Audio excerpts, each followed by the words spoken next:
Mari kita bersatu di dalam doa. Terpujilah Tuhan, kuasa-Mu, kasih-Mu, kesetiaan-Mu, menjaga kami Tuhan, di setiap keadaan apapun. Engkau lebih dari cukup bagi kami, memberikan kami pengharapan, dan bisa melihat segala hal di dalam iman kami, karena kami tahu Engkau Tuhan kami. Kami juga sadar Tuhan di dalam kemanusiaan kami. Sangat mudah hati kami terbagi kepada hal-hal lain. Menjauh dari Engkau, merasa tidak puas dengan Engkau. Bahkan Tuhan, banyak kerusakan-kerusakan dalam hati kami yang kami tidak bereskan. Dan itu menghalangi kami untuk punya kebulatan hati untuk terus Tuhan menyembah Engkau. Saat ini ya Bapa, biarlah Tuhan mengajar kami, membimbing kami untuk kami punya hati yang tidak pernah terbagi sampai kapanpun, keadaan apapun. Karena kami tahu Tuhan kami pun tidak pernah terbagi hatinya untuk mengasihi kami. Sertai hamba-Mu juga jemaat-Mu. Biarlah firman ini benar-benar Tuhan firman yang mengubahkan hati kami. Hidup dan masa depan kami. Dalam Yesus Kristus kami berdoa. Amin. Kita bersyukur hari ini saya sekali lagi semangat dengan pemusiknya kita. Itu udah orang lamanya kita muncul kembali. Thank you Maraden di sini. 2,5 tahun lebih tidak melihat engkau bro. Engkau. Saya suka kemarin itu kabar baik bagi saya waktu kemarin bilang, bro ingin melihat kamu kembali melayani. Dan dia bilang, bang, dan dia ada di sini hari ini. Krisman juga ada di sana, dia main bass di sana. Saya menghargai hatinya. Dia juga kalau internet kita bermasalah, dia juga kontrol. Jadi double kerjanya Krisman. Thank you Chris ada di sini deh dan melayani dengan kita. Thank you untuk Robi, gak pernah mundur ya. Saya lihat hatinya Robi buat Tuhan. Dia ingat dulu waktu dia dibaptis, walau sendiri masih ku ikut. Ya tapi jangan sendiri terus ya bro. Dan kita tadi ada di sini juga songminnya kita, kaget lihat mereka seragamnya hijau. Tadi saya pikir ini pramugari dari mana? Ternyata Ria. Iya, ini dari maskapai apa gitu kan? Ada di sana. Dan saya hargai kalian latihan dari tadi malam. Hujan, udah selesai latihan, ada di sini. Dan pagi-pagi udah ada di sini. Itu selalu hati yang menyegarkan kita. Dan kita juga bersyukur untuk artis kita, selebritinya kita, influencernya kita. Cide. Wow. Hari ini anakmu nggak hanya Pendi. Ini semua dulu anak yang hilang juga, udah balik. Jadi kami mendaftar semua jadi anaknya Cide. Ya Cide. Nah terima kasih, bersyukur Cide lihat semangatnya ya untuk Tuhan.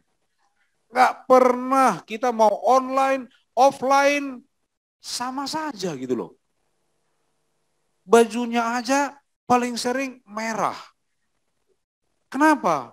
Karena bagi Cide adalah Sincia setiap hari. Itu hatinya yang baru. Ya Cide, rambut berubah. Cide 73 tahun, itu hanyalah angka fisik. Tapi kalau lihat hatinya, dia lebih muda dari kita. Coba lihat sekeliling wajah semua. Siapa yang lebih beban dari Cide? Ada kita umurnya 20 tahun, udah seperti dua hidup. Saya lihat orang kadang-kadang ya, kayak udah kehilangan semangat hidup. Betul ya? 73 tahun udah dapat bonus loh. Kita masih 20-an tahun, masalah kita cuma satu. Apa? Flu. Sepertinya inilah kita orang paling berat masalahnya di dunia. Itu masalah kita. Apalagi masalah kita. Cuman gaji nggak naik aja, kontribusi kita ke Tuhan udah hilang. Cide. Anak Pendi kita lihat. Saya bilang kadang-kadang bilang ke Tuhan ya, kenapa Cide ini hidupnya musibah terus ya? Saya mau kasih tahu jawabannya Cide. Karena hanya Cide yang kuat seperti itu. Ya. Jadi Cide bilang ke kami, aku aja, kamu nggak kuat.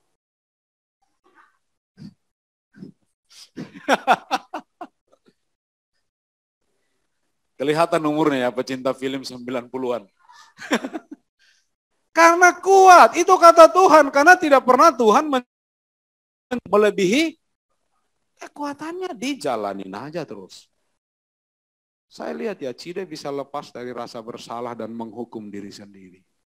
Bisa bayangkan kalau kamu seorang ibu, anakmu hilang, dan gak pernah ditemukan. Akan hidup dalam guilty feeling, menyalahkan diri, menyalahkan orang, menyalahkan keadaan. Cide bilang, saya menurut perspektifnya Tuhan. Itu yang Cide barusan katakan. Amin. Hari ini khotbah saya akan lebih enak judulnya aja. Undivided heart till the end.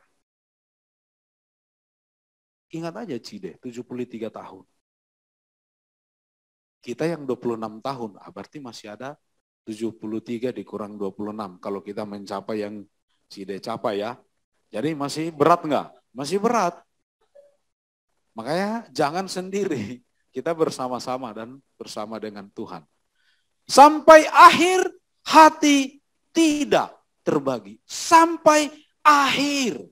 Berapa banyak hari ini orang dalam hidup kekristenan mereka bagus sekali memulai. Luar biasa memulai. Tapi berapa banyak orang tidak menyelesaikan apa yang mereka mulai. Karena di tengah jalan terbagi. Berapa banyak kita lihat di kota yang dibangun bangunan tinggi. Tetapi 70%, 60% nggak lanjut bangunan itu. Bagaimana kita melihat hidup seperti itu? Ada orang yang dulu melayani Tuhan, luar biasa berkhotbah. Sekarang mereka pahit dengan Tuhan. Hidup ini bukan tentang memulai saja. Tapi ada juga orang nggak mulai-mulai, itu lebih tragis lagi. Tapi kita harus till the end, sampai akhir. Kalau ini judul khotbah, kita nanti ulang tahun nggak suka lagi lagu panjang umurnya, berarti lebih panjang perjuangannya. Tapi kan nggak mungkin diganti juga, pendek umurnya kan nggak mungkin juga. Sampai akhir. Waktu saya belajar ini, bisa nggak saya tahu hati saya sepenuhnya sampai akhir. Itu, dan hari ini kita akan belajar 3 hal. Supaya hati kita penuh, tidak terbagi sampai akhir. Amin. Apa yang dirasakan oleh Hucai kalau hati Helen terbagi? Kira-kira kalian akan melihat Hucai.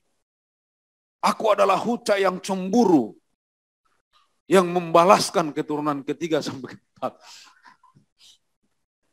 Kenapa? Karena kita nggak mau dibagi, betul nggak? Yang lain boleh berbagi, hati jangan berbagi kan? Kita akan belajar dari satu tokoh.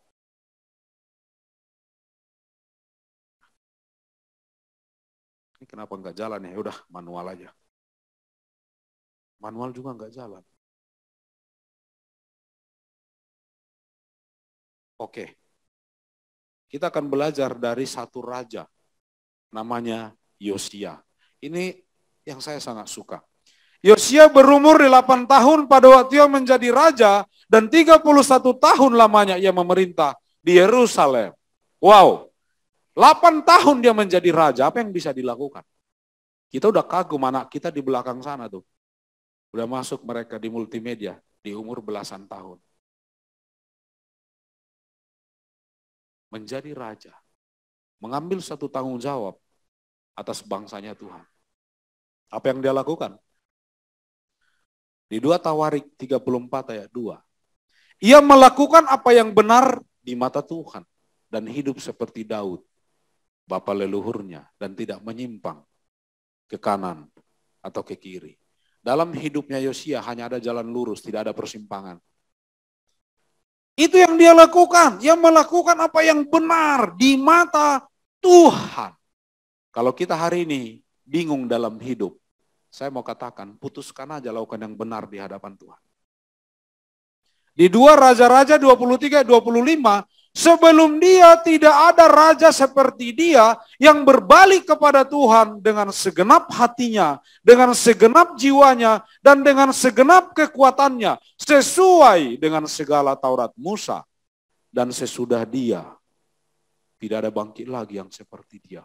Wow. Kebayang nggak kalau ini tertulis di nisannya kita?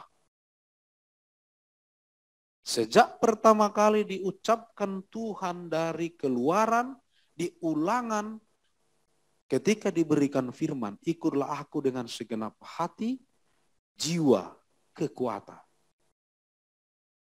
Satu-satunya raja dan manusia yang memenuhi tiga-tiganya di Alkitab ditulis, hanya dia.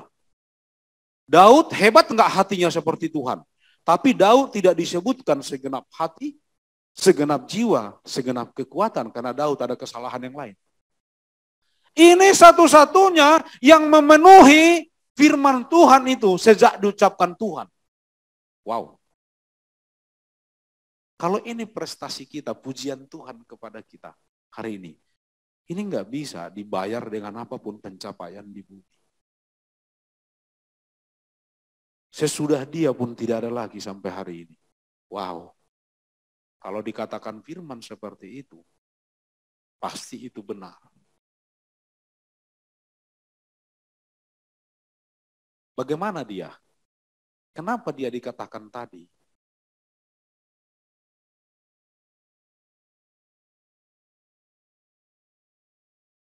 Kenapa dikatakan tadi? Dia hidup seperti Daud, bapa leluhurnya, kakek moyangnya. Dia mungkin hampir ratusan tahun jaraknya dari Daud. Kenapa ke Daud dia menjadi kiblatnya? Karena ini, Raja Amon, bapa dari Yosia, ia melakukan apa yang jahat di mata Tuhan seperti yang telah dilakukan Manasye, ayahnya. Kakeknya Manasye juga ia melakukan apa yang jahat di mata Tuhan sesuai dengan perbuatan keji bangsa-bangsa yang telah dihalaukan Tuhan dari depan orang Israel. Anak 8 tahun, bapaknya jahat, kakeknya jahat. Dia nggak ada contohan di dalam hidupnya, tetapi dia contohin hidup Daud, kakek moyangnya yang sebelumnya, ratusan tahun. Hari ini, Bapak Ibu, apapun keadaan keluarga kita, orang tua kita lakukan kesalahan, kita tetap bisa putuskan untuk kita perbaiki hidup kita. Amin. Tidak ada alasan untuk kita menyalahkan masa lalu kita.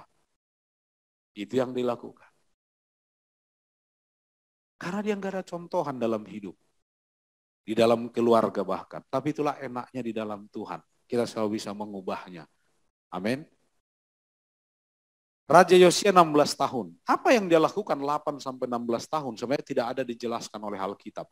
Kemungkinan dia hanya dibantu untuk bertumbuh secara fisik, bertumbuh secara skill, bertumbuh secara emosi. Kemungkinan itu.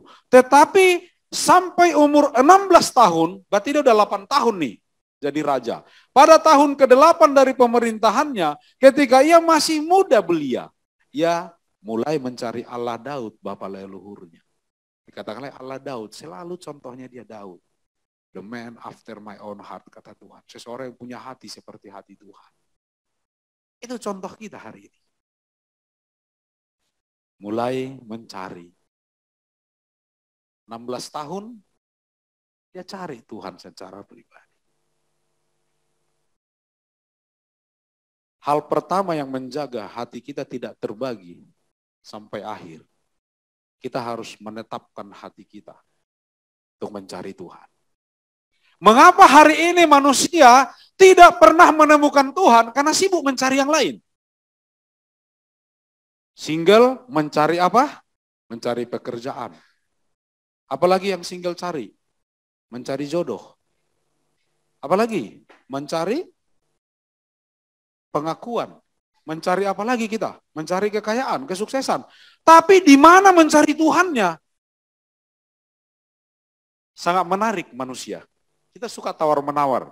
Tanpa kita sadar, kita boleh bilang saya hanya pekerja, karyawan, atau bisnismen. Sebenarnya kita semua pedagang. Masalah kita lah kita suka berdagang dan bernegosiasi dengan Tuhan.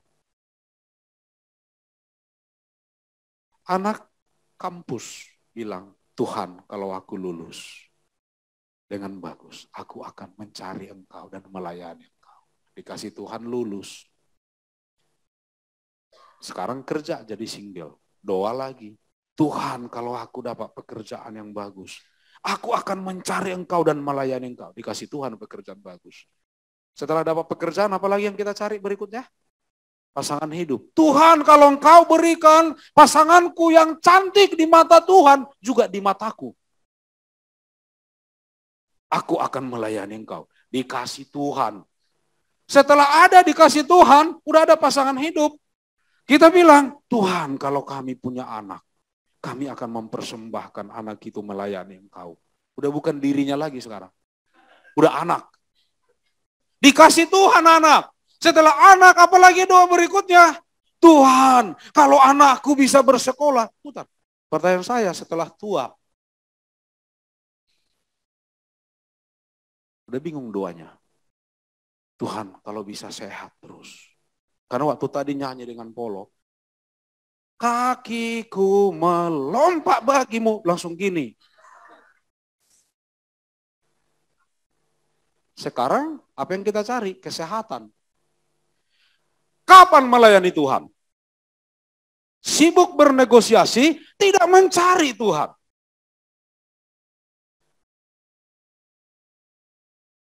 Saya selalu suka kata-kata satu orang teman saya yang dulu melakukan itu, mencari segala hal.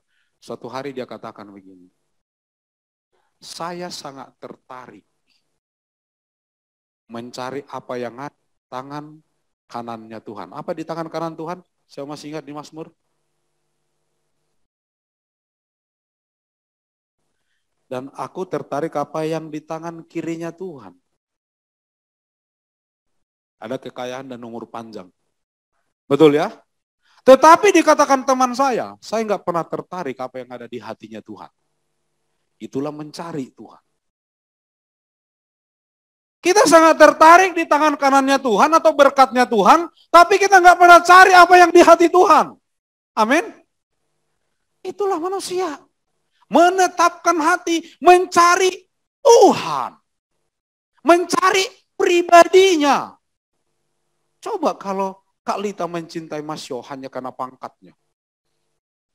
Dipasang Kak Lita di rumah pangkatnya Mas Yo enggak, pangkatnya aja. Gimana perasaannya Mas Yo? I love you gitu kan. Gua di sini, gua. Berapa banyak kita nggak cari Tuhan hari ini? Alkitab ada di sana tiap hari.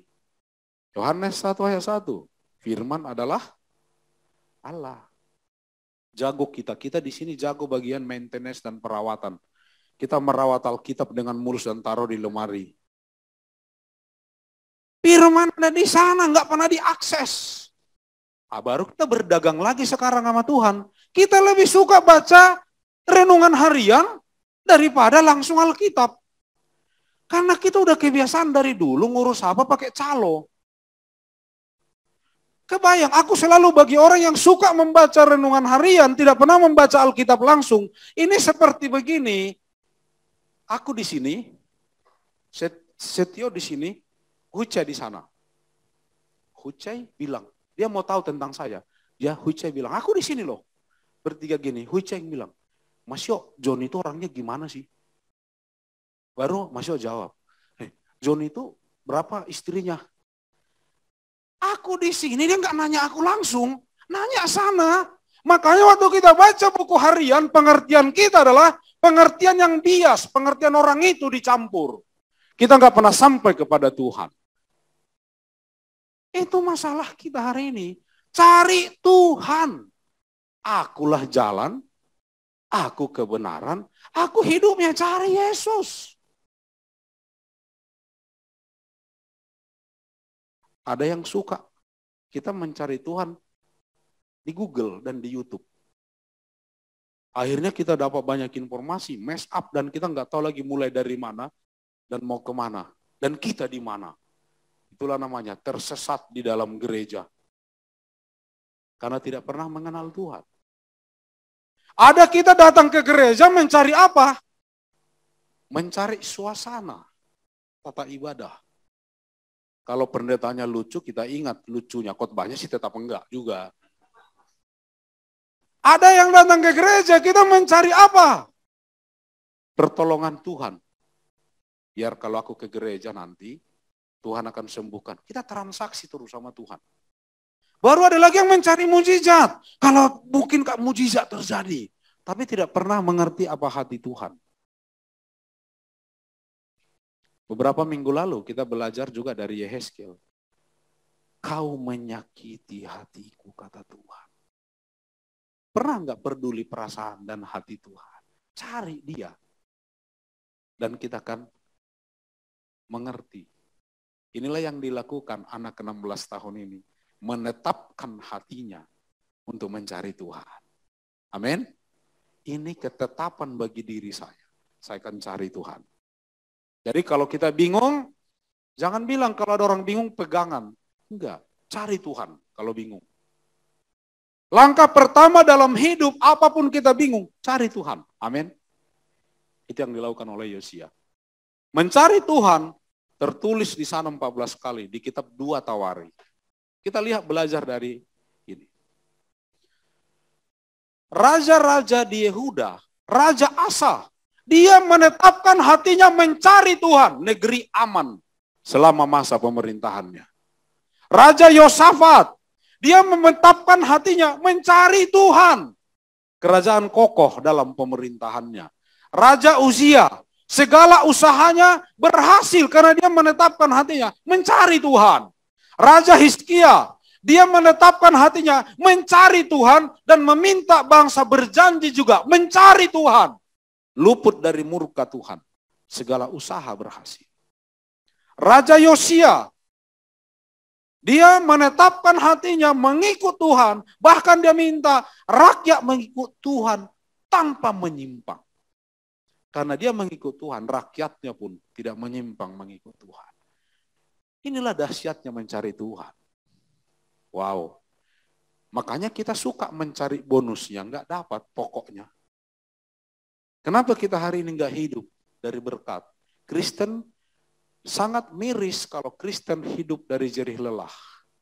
Karena harusnya Kristen hidup dari berkat. Apa arti kata berkat? Bukan materi.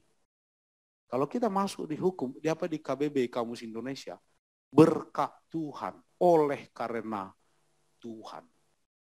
Seperti ini, aku nggak bisa sekolah. Suatu hari, aku diadopsi oleh Mahesa dan Esther. Akhirnya mereka sekolahkan aku. Suatu hari orang tanya, apa yang membuat kau berhasil? Berkat Mahesa dan Esther. Aku berhasil, itulah berkat. Jadi berkat itu bukan uang, salah satu. Berkat itu adalah kerja, karya, dan kuasa Tuhan yang mengubahkan saya. Itulah oleh karena Tuhan saya berhasil. Amin. Itu konsep berkat hari ini. Jangan bikin berkat itu lebih kepada materi. Itu salah, kecil sekali. Oleh karena Tuhan.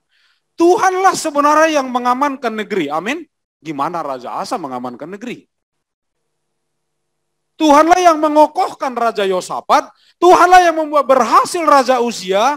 Tuhanlah yang meluputkan Hizkia dari murka karena dia melakukan kesalahan juga. Dialah, Tuhan juga lah yang membuat rakyat mengikuti imannya Raja Yosia. Bukan karena Yosia hebat. Amin. Hari ini kalau anak kita mencari Tuhan, bukan karena kita. Karena dia lihat kita terus mencari Tuhan dan Tuhan buat hati anak kita juga mencari Tuhan. Amin. Itu bukan karena kita. Wow, berarti itulah namanya hidup dari berkat Tuhan. Amin. Saya dulu cari Tuhan dulu, baru cari istri. Makanya dapat istri yang mencari Tuhan juga. Amin. Makanya namanya damai, karena anak Tuhan pembawa damai. Ya, kalau ketemu polisi dia juga damai biasanya.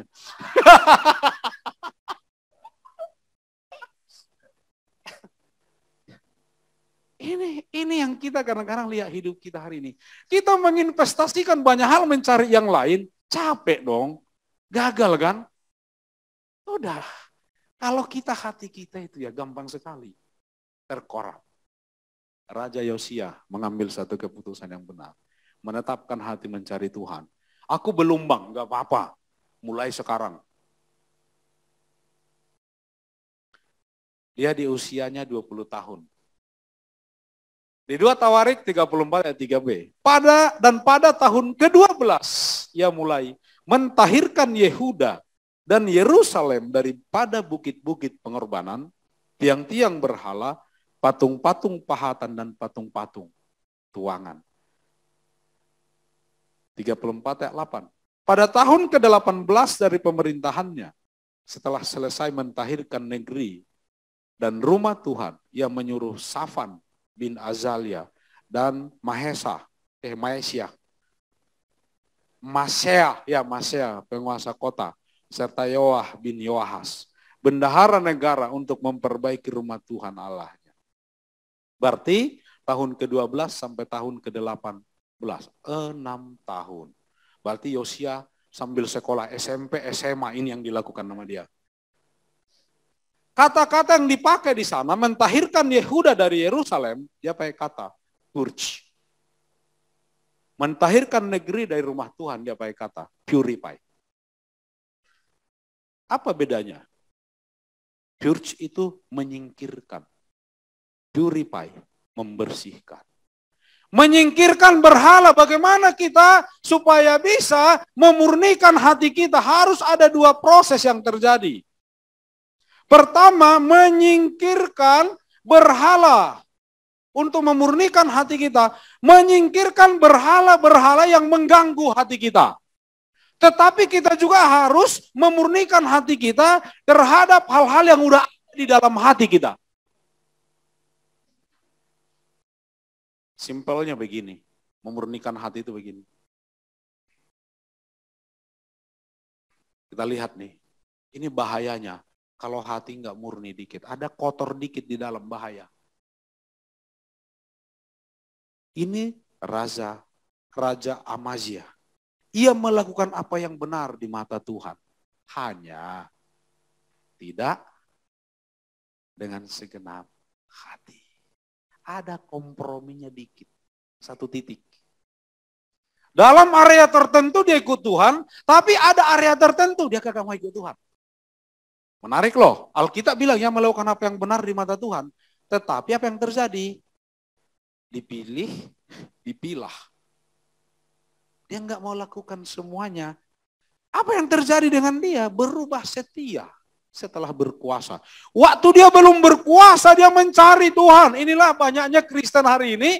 Ketika hidup kita susah, apa yang pertama kita bilang? Tuhan tolong. Sama banyak juga. Brother sister di jemaat ini, keluarga. Kalau dia lagi dapat bonus ya, diam-diam baik. Kalau lagi dapat bonus, dapat promosi, diam-diam baik. Giliran dia susah, baru kita tahu. Kalau lagi ada bonus berkali-kali lipat ya, nggak ketahuan. Lagi sibuk, lagi ini. Giliran susah, baru kita tahu. Itu manusiawi, bukan hanya kita. Ketika mulai oke semua. Amazia berubah setia. Dulu dia nggak bisa membalas dendam karena belum punya kekuasaan. Sekarang ketika dia punya kekuasaan, dia membunuh semua pegawai-pegawai yang membunuh ayahnya Raja Yoas. Karena Raja Yoas sebelumnya dibunuh. Dia bunuh semua. Saya mau katakan, karena ada sedikit dendam di sini. Ya, kita ada yang dendam, ada yang gendam juga. Ada sedikit dendam di sini. Ada sedikit sakit hati. Dari mana kita tahu? Kalau ketemu di toilet, nggak mau berpapasan. Kita lihat-lihat dulu di gereja. Ada nggak dia di gereja? Kalau nggak ada, kita di lantai bawah. Atau kalau dia di kutub utara, kita di kutub selatan. Karena ada sedikit yang ngeganjal di sini. Lihat, itu bisa besar loh. Sebenarnya masalah mereka adalah, apa dulu masalah kalian? Cuma dulu kami ada 2 permen. Kami temannya 3, yang 2 dibagi aku. Enggak, itu doang masalahnya sebenarnya. Tapi kok aku feel rejected. Rejected. Penolakan itu loh. Kalau orang Siantar bilang gini, uangnya ini enggak seberapa, caranya itu. Caranya itu yang saya enggak suka. Uangnya enggak seberapa. Iya kan itu orang Batak. Hak daging itu kan cuma segini dari daging babi. Tapi perang. Cuman segini ya, jambar namanya, segini. Gak dapat. Kita bilang, itu namanya kalau disimpan. Ada yang tidak sepenuh hati. Kita kasih di file hati kita, disimpan sedikit buat penyimpanan yang lain. Dendam. Setiap pendeta khotbah ngomong aja. Kenapa? Karena waktu ketemu di toilet, saya nggak sapa dia. Ngomong dia nggak ada kasih, ngomong doang. Padahal saya waktu di toilet lagi kebelet, Pak. Masa sapa kamu dulu kan nggak lucu. Cilaka kita. Tapi itu bisa diambil di hati. Nggak diomongin, diterus. Baru kita lihat. Hari Minggu depan kita pura-pura, gue datang nih ke toilet lagi. Pak John lagi di toilet. Dia lewat di belakang. Ya kan nggak disapa juga. Ya orang gue lagi cuci tangan, gue nggak lihat lu. Bisa begitu enggak? Bisa karena ada sedikit, tidak segenap. Enggak harus banyak, betul ya?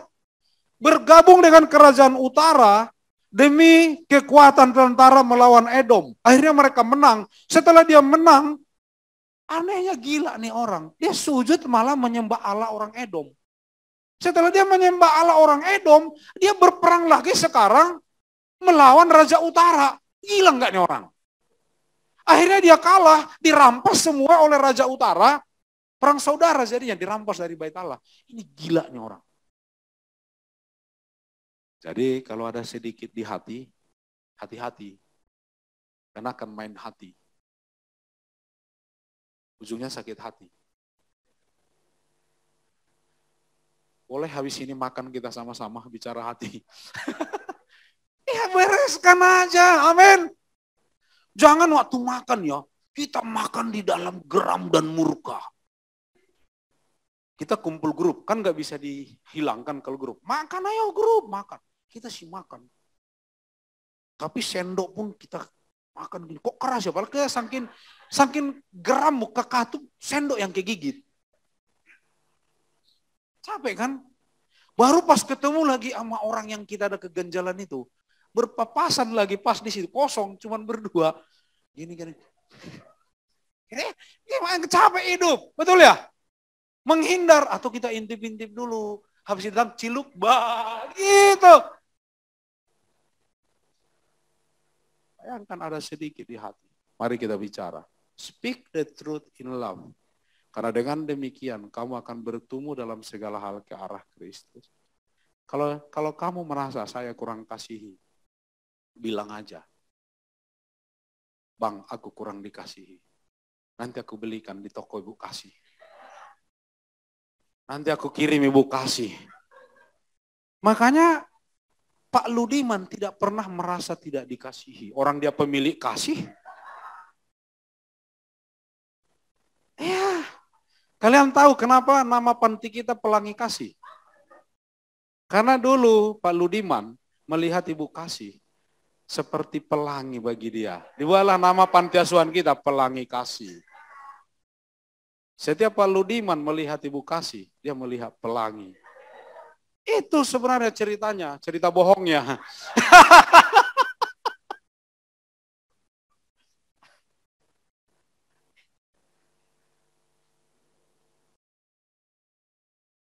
Ini, ayo. Yang dikatakan tadi, apa yang kita perlu singkirkan? Dan apa yang perlu kita bersihkan hati kita? Karena ada selain Tuhan yang bisa menarik hati kita. Ketika kita ketemu, kalau Tuhan kan gak berkedip. Kalau dia ketemu gini. Wah, kita ingat, aku dikedipin sama cewek itu. Padahal dia sebenarnya juling. Baru kita pergi di ini, kita di kafe. Sepanjang kami duduk di kafe, cewek itu lihat aku terus. Emang dia juling. Kalau orang juling kan lihat sini, sebenarnya lihat sono. Dan kamu Geri. Teman yang di samping bilang, kenapa nih kepanasan? Lu ambeien. Ada yang menarik hati kita selain Tuhan. Bisa nggak begitu? Awalnya menarik ke hati. Akhirnya dimasukin ke hati. Merusak hati. Akhirnya dibilang setelah 5 tahun menikah. Kayaknya bukan dia pasanganku ya. 5 tahun men. Nggak pasanganku. Come on lah. Udah punya anak 3 dibilang bukan pasangan. Sebenarnya kayak bukan jodoh. Dan seizin Tuhan yang Maha Kuasa kami berpisah. Aduh Tuhan. Saya bilang, beruntung bukan Andi Tuhan, habis kita. Banyak orang begitu. Dimulai dengan menarik hati. Pekerjaan ini menarik hati. Karena bonus. Tapi kita nggak pernah pikir, pekerjaan itulah menjauhkan kita dari Tuhan. Akhirnya bonus merusak hati. Ketika inflasi datang, stres kita. Karena uang kita banyak di bank. Saya nggak stres inflasi, orang nggak ada di sana. Bank rugi punya nasabah seperti saya. Karena lebih sering mencetak tinta daripada dapat ini. Uang masuk hanya pas gajian, habis itu nyabu terus sampai akhir. Kalau enggak, kadang-kadang di bank kan ada minimal saldo ya. Transfer dulu 20.000 bisa cabut gila gitu. Kalian pura-pura nggak ngalamin pura-pura nggak ngalamin kayak saya aja yang relate gitu. Miskin kali pendeta kami ini. Merusak hati. Makanya dikatakan tadi purge, singkirkan yang hal-hal di luar yang udah sebelum dia masuk. Tapi ada juga yang udah terlanjur masuk, purify.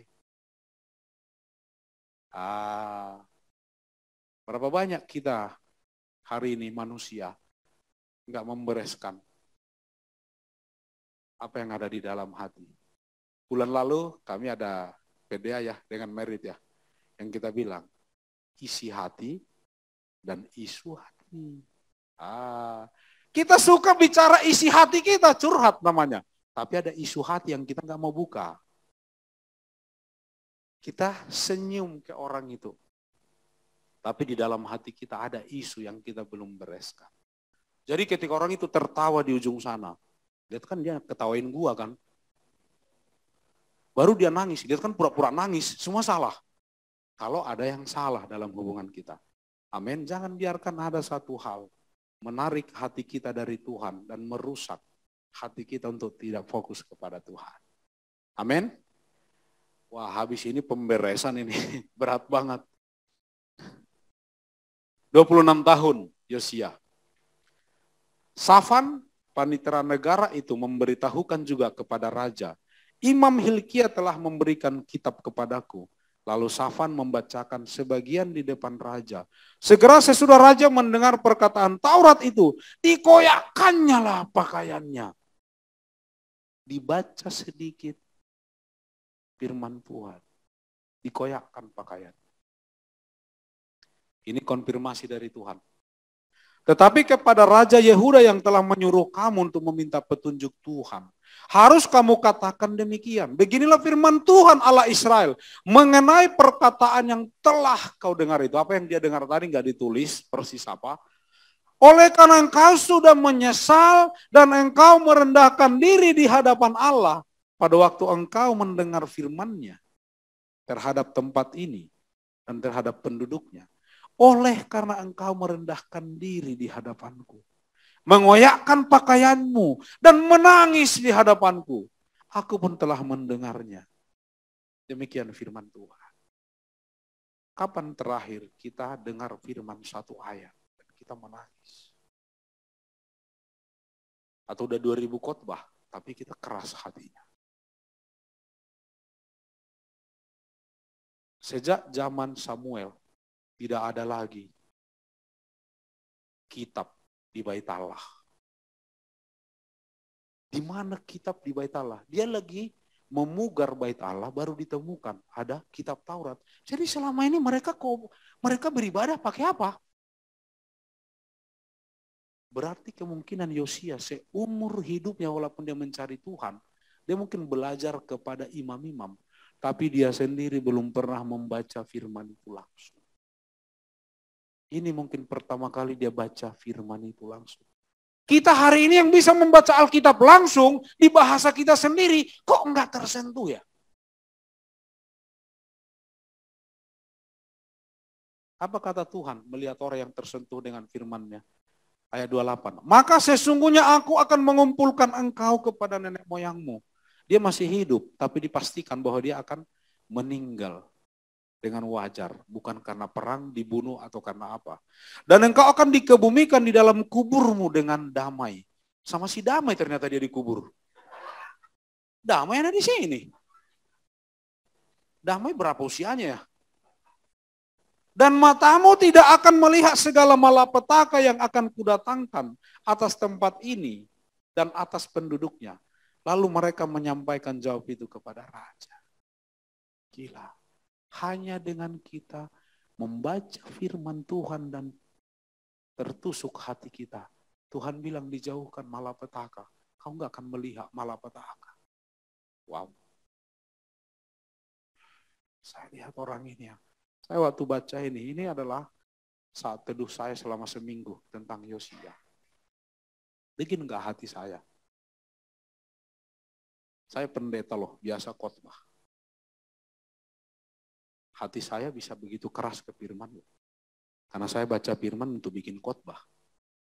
Bukan untuk diri saya lagi. Atau untuk negor orang. Untuk jemaat, bukan untuk saya. Bisa begitu loh kerasnya loh. Apa maksudnya? Koyakkan pakaian.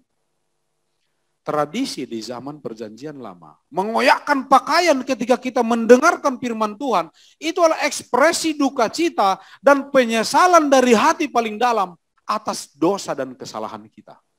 Kita sadar aku salah. Dosa. Bahkan sering dilanjutkan atau disertai dengan menaruh abu di atas kepala, duduk dalam debu, sambil menangis. Artinya apa? Merendahkan diri. Sadar sekarang Tuhan Maha Kudus, saya debu. Ketika kita baca firman, kita sadar dan kenal Tuhan siapa. Dan kenal diri kita siapa. Betapa tidak berharganya saya. Sadar dosa kita. Karena kita melihat kekudusan Tuhan. Kenapa hari ini manusia tidak sadar dosanya? Nggak pernah lihat kekudusan Tuhan. Dia pikir dia kudus. Pakaian di perjanjian lama juga adalah simbol kepribadian dan simbol status kita. Berpakaian kita itu yang terlihat. Kita koyakkan ini. Ini bukan saya. Bukan ini saya yang kelihatan ini. Yang di dalam ini saya. Kira-kira itu kata-katanya. Ketika dia, raja loh. Kalau raja kan pasti semuanya nih oke dong. Seperti aku sekarang ini. Kan aku kelihatan kayak orang gak berdosa ya. Enggak sih boro, muka enggak bisa dibohongi. Dia buka semua ini bukan saya yang kalian lihat ini. Yang di hati saya yang hancur sebenarnya. Itu maksudnya mengoyakkan pakaian. Gila indahnya Alkitab kita itu ya. Godly sorrow katanya di perjanjian baru. Itulah duka cita. Merendahkan hati. Dan dia duduk di dalam debu. Kenapa mereka taruh debu di atasnya? Karena kita terbuat dari debu. Aku ingat aku adalah debu. Dan duduk di dalam abu. Aku terbuat dari debu, itu merendahkan diri di hadapan Tuhan. Gimana yang debu ini menerima firman dari Tuhan, Raja segala raja. Berani kita menolak perintah raja. Itu maksudnya kalau kita lihat itu. Makanya dikatakan segenap hati jiwa kekuatan. Ini yang dilakukan oleh Yosia setelah mendengar firman. Dia membawa seluruh bangsa Israel mengikat perjanjian di hadapan Tuhan untuk kita akan mengikut Tuhan dengan segenap hati, jiwa, kekuatan. Kemudian dia membawa persembahan terbaik kepada Tuhan dari harta dia sendiri. Kemudian nanti diikuti oleh pembesar, diikuti oleh rakyat. Kalau kita bisa baca nanti di pasal 35 itu. Dan mereka merayakan Paskah kembali sejak Nabi Samuel. Terakhir dirayakan Paskah adalah berarti zaman Nabi Samuel. Wow. Berapa ratus tahun sebelumnya. Dan dirayakan Paskah pertama kali. Wow. segenap hati, jiwa, kekuatan. Ini bonus dari Tuhan. Ketika kita punya hati, undivided heart, till the end. Maka sepanjang hidup Yosia, mereka tidak menyimpang mengikuti Tuhan, Allah nenek moyang mereka. Kalau ada satu orang raja aja di dalam satu negara, tidak pernah terbagi hatinya, itu mengcover semuanya. Kalau harusnya di dalam gereja kita saat ini, kalau semua ini punya hati yang tidak terbagi kepada Tuhan selamanya, kira-kira seperti apa Tuhan akan memulihkan Bogor ini? Jangan-jangan Bogor ini supaya Taman Eden, kebun raya sebenarnya aslinya. Ini seperti surga dimanapun kita berada. Amin. Sampai akhir hati tidak terbagi. Ada 3 hal. Harus punya ketetapan hati. Amin. Cari jodoh juga harus dimulai dengan ketetapan hati. Langsung lihat, aku mau dia Tuhan. Orang lain boleh dating sama dia, tapi aku yang jadi. Dan aku akan murnikan hatiku kepada sister itu untuk mengasihi dia. Dengan kemurnian hati saya, bukan dengan gombal, pantun, puisi.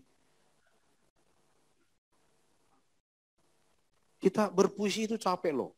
Harusnya bilang, ke dia aku mencintai kamu. Kita hanya mau ngomong itu, aku cinta sama kamu. Kita bilang, bagai rembang tengah hari. Ketika biang lalat turun dengan temaram. Aku melihat sesosok. Ada nun jauh di sana. Yang nunggu gini. Habis itu baru kamu tanya, ngerti nggak? Enggak. Aduh, jangan begitu. Ya, Pak Ludiman ketawa karena dia nggak pakai begitu dulu. Dia datang Ibu kasih, aku tahu aku cinta kau, kau cinta saya enggak? Tembak langsung. Ya, tapi itu lebih dimengerti, benar enggak? Jangan begitu. Suatu hari ketika hujan turun, aku teringat seseorang. Bilang aja namanya, aku teringat Damai Lafau. Tapi nggak usah juga pakai harus ada pelangi, hujan, rintik-rintik baru lihat dia. Ya udah orang nanti siang ketemu di sini. Udah ajak aja dia ngobrol. Gimana ini? Udah terkesan jadi ketetapan hati. Dialah Tuhan. Saya menetapkan Damai jadi istri saya, pasangan saya. Jam 11:15 malam. Jumat Kliwon. Ah, itu cerita bohongnya. Kami berantem jam 11 malam. Kami lagi pelayanan diskusi tentang PDA. Diskusi PDA berantem. Salah paham saya. Ya, saya kira dia ini lebih membela orang dari saya. Karena udah ada mulai unsur-unsur sukaan. Cemburu itu mulai muncul. Dia bilang berantem. Akhirnya dia bilang dia walk up, tinggal up. Dia pergi. Akhirnya tinggal 2 teman saya di situ. Sohibnya kami berdua. Mereka ini dengan takut ngomong. John, sorry ya. Kau yang salah. Nah, kau yang salah. Mereka sadar saya salah. Udah salah ngotot. Habis itu di hati saya minta maaf ke dalam. Saya minta maaf. Saya salah. Tahu nggak? Damai bilang, nggak apa-apa John. Wah, pertama kali dalam hidup saya, kalau saya ketemu wanita, saya salah, langsung dimaafin. Udah seluruh listnya saya out. Karena biasanya kalau saya salah kepada wanita, didiamin saya 2 hari, 3 hari, sengaja diajar dulu. Saya nggak tahan didiamin. Tapi waktu dia bilang, lagi marah aja dia, kamu belum, aku minta maaf, dan dia bilang, gak apa-apa John, aku memaafkan. Wah, berarti suatu hari aku salah ribuan kali dia akan memaafkan saya. Inilah wanita yang saya. Mulai hari itu saya berdoa kepada Tuhan. Dia buat saya. Jika ada yang suka dia Tuhan, jauhkanlah. Sejak itulah doanya saya ke Tuhan. Kehendakmu lah yang jadi. Kalau Tuhan 3 kali di Taman Getsemani, aku 300 kali. Enggak apa-apa. Dan damai pun berdoa. Ternyata di sana. Kalau bisa cawan ini berlalu dari bisa. Saya mau kasih tahu hari ini, mulai dengan ketetapan hati, habis itu murnikan hati, punya hubungan yang murni. Ya, baru rendahkan hati kita. Jangan ngetes-ngetes. Udah ada dibilang, kita bilang ke, ini single khususnya, kalau married udah rendah hati di jemaat ini. Ya, single dibilang, kita udah bilang, bro, si itu suka kamu. Baru kita bilang ke sister, brother itu suka kamu. Yang ada ngetes-ngetes. Gue lihat dulu nih, rambutnya kok gitu modelnya ya. Habis itu lihat kekurangannya terus. Ngetes, kamu tidak rendah hati. Amin. Kamu tidak rendah hati. Kenapa aku bicara ini? Karena kebetulan ini tentang hati. Ya. Saya mau kasih tahu, sister. Aku nggak masuk akal, sister ya. Sorry, aku saudari single. Kalian adik saya, kalian adalah saudari saya sayang sama kalian. Masa nggak ada yang lihat Damai udah nyanyi gini di sini, gini, ya gini. Dia udah gini, gayanya gini.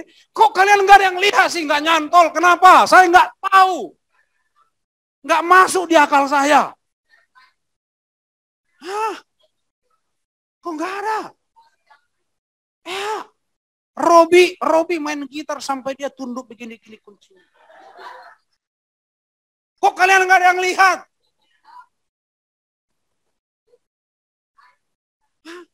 Apa Robi harus begini kayak soneta? Baru kalian lihat. Come on, kata rendah hati, amin. Ya, Krisman seganteng itu loh. Ya, aduh. Ya. Anggi menyanyi di sini. Enggak ada yang lihat. Dia menyanyi di sini, apa yang kalian lihat? Di luar sana loh, Anggi gini-gini aja tunduk loh orang loh. Mau sekaya apapun orang itu, Anggi bilang begini, ikut loh. Kamu nggak lihat luar biasanya saudari saya ini. Amin. Ya, saya bilang, kalau dia kalian nggak lihat wajar karena dia di belakang sana. Karena kita menghadap ke sini. Ya nasib mula deh kamu di situ. Makanya kamu di sini. Amin. Ini Tuhan kita. Aku ingin kita mengerti hati Tuhan. Amin. Mulai dengan ketetapan hati. Murnikan hati kita. Rendah hati. Tidak akan terbagi sampai akhir. Amin. Minggu depan aja saya sharing tentang Maraden. Kenapa kalian nggak lihat? Kita bersatu di dalam doa. Tuhan, kami bersyukur. Inilah keluarga di mana kami bisa merasa aman bicara hati. Karena Tuhan kami juga Tuhan yang suka bicara hati. Bahkan ukuran bagi Tuhan adalah hati kami. Bukan pencapaian kami, bahkan bukan kegagalan kami. Detik kami berikan hati kami ke Tuhan. Engkau akan jawab doa kami, Engkau akan berjanji dan berikan yang terbaik Tuhan. Saya berdoa untuk kami semua, seluruh jemaat-Mu, anak-anak-Mu, teman, apapun ada isu di dalam hati kami. Untuk kami segera bereskan. Supaya itu tidak menghalangi hati Tuhan menjadi hati kami. Dan Engkau akan menjaga kami. Dan hidup kami akan berdampak kepada sekitar kami. Tuhan, biarkanlah hari ini, walaupun kami belum berikan segenap hati kami.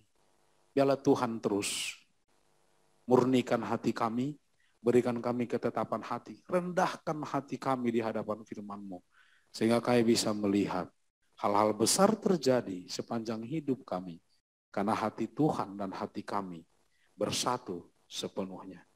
Semua ini demi kebaikan kami. Bantu kami belajar dari Yosia, 8 tahun menerima tanggung jawab yang besar. Dia mulai dengan satu langkah yang benar, menetapkan hatinya mencari Tuhan. Dan Engkau membawa dia dan bangsa itu mencapai satu keamanan selama pemerintahannya. Tuhan, berikan kami kekuatan untuk kami mulai mengambil langkah saat ini. Dalam Yesus kami berdoa. Amin.